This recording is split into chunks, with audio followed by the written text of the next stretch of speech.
The family of 12-year-old Jason Carr is mourning his shocking death after he was infected with a rare brain-eating amoeba while he was swimming in a lake in South Carolina over the summer.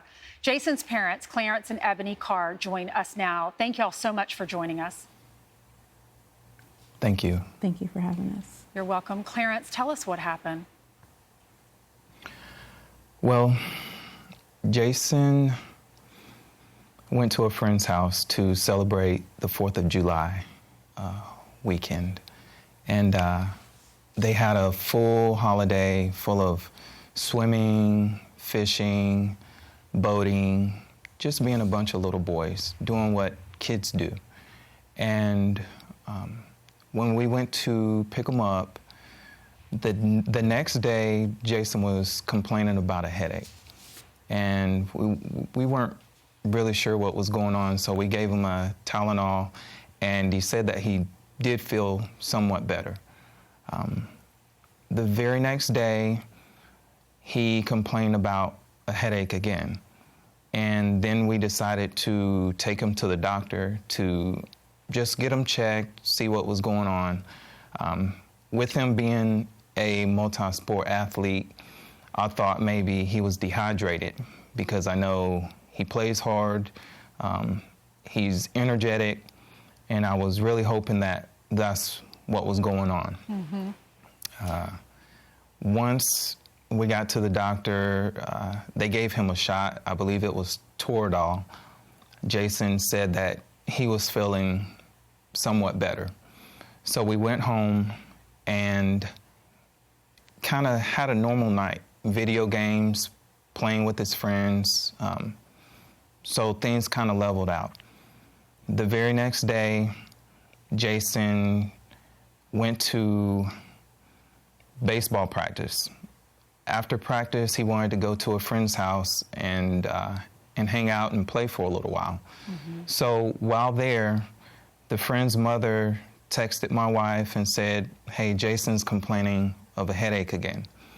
And we said, okay, we'll keep an eye on him and go from there.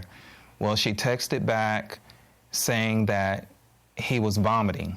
Oh my gosh. And that's when we went to go pick him up. At that point, I know Jason plays football as well. I was thinking maybe he's got a concussion, maybe he got hit and didn't really tell me what happened. So when we picked him up and came home to get his clothes together to take him to the doctor, we knew something was wrong immediately because he left us in the house and walked to the truck and waved to us, telling us, "Hey, I gotta go." So we grabbed the keys, took him to the ER. He walked in on his own. He was in pain. He walked in on his own. We went to the ER and he vomited there again during triage. The doctor really didn't have a lot to go on other than the symptoms he was displaying, which was a headache and vomiting. Once they did the triage, the doctor was wanting to start antibiotics. Didn't really know which way to go because, again, he only displayed 2 symptoms. As time went by, Jason started to spike a fever. And that's when the doctor had some direction of where to go, implicating an infection of some type. Mm-hmm. So they started different antibiotics, and we disclosed that he was in water. We did disclose that he was at Lake Murray. Mm-hmm. They were leaning toward meningitis, so they did a spinal tap just to verify. And while we were waiting for those results to come back, again, they were aggressive with starting the treatments. They didn't wait on anything.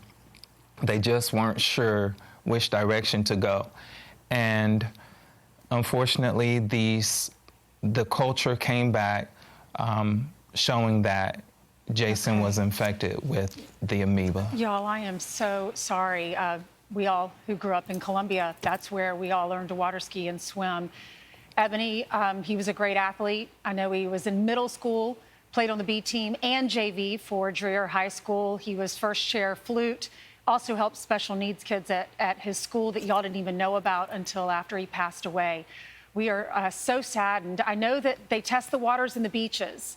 I don't know if that happens around the country, but in South Carolina, but they don't test the waters in freshwater, rivers and lakes. They don't have the funding for that. So I know you're on a mission to try to change that so this doesn't happen to other kids. I know it's very rare, and we did get a statement from Dominion Energy, which owns the lake. They create the energy for the area. And they said, we are deeply saddened by the tragic loss of Jason Carr. According to public health agencies, naturally occurring microorganisms are present in fresh water, but these types of tragedies are rare. We encourage everyone to follow safety guidance from public health agencies when engaging in recreational water activities. Ebony, I'll give you the last word today for us. Tell us about your son. Jason was a ray of sunshine. He put a smile on everybody's face. He was known for his infectious smile. He loved everybody, no matter your age, no matter your race, no matter your gender. He was the kid that everybody wanted their kid to be a friend to. He welcomed everybody with open arms. He loved God. He just loved everyone. He was just our ray of sunshine.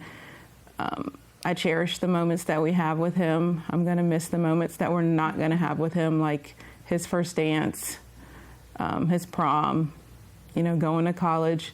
He was going to be that one that was going to be somebody. Mm-hmm. Everybody loved him, and he never had an enemy. And we're all going to miss that about him, and we want everybody to know that he was a great kid. Yeah, you're holding he was a really great kid. Tiger. I think his heartbeat, you can hear his heartbeat in that tiger, and you're holding on to that very closely. Correct. He leaves behind, obviously, the two of y'all as family who loved him. We saw the pictures at Disney World of his older sister and younger brother.